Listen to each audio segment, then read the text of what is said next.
Sourdough Starter Day 3, let's make our observations.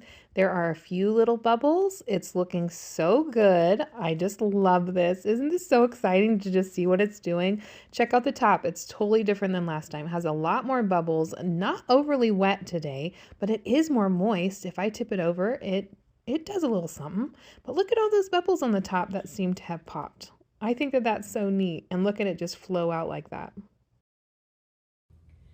Okay, today is day 3 of feeding our sourdough starter. We have not discarded anything. We have just been adding 50 grams of water and 50 grams of flour every day. We're going to be doing the same thing today. So we're looking at it. It's quite bubbly on the top, which is fun. I don't know, it smells a little bit sour, a little bit funky. It's totally fine.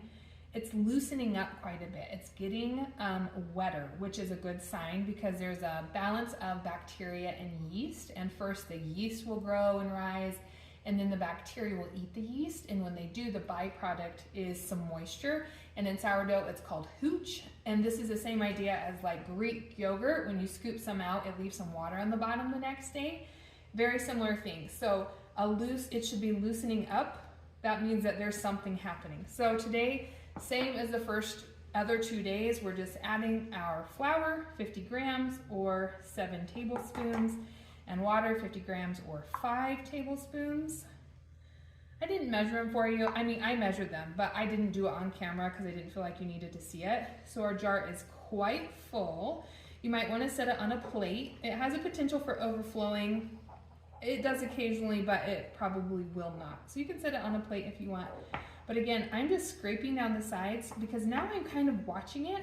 Tomorrow we're not going to keep all of this. So I scrape down the sides and I'm kind of knocking some of the air bubbles out so that I can see what was created by me in the stirring process. You see how I'm scraping against the edge? I'm just kind of scraping it good so that there are no air bubbles there. When it comes back, it fills it in all the way so that I can see if there are air bubbles, it wasn't me. So that is day 3.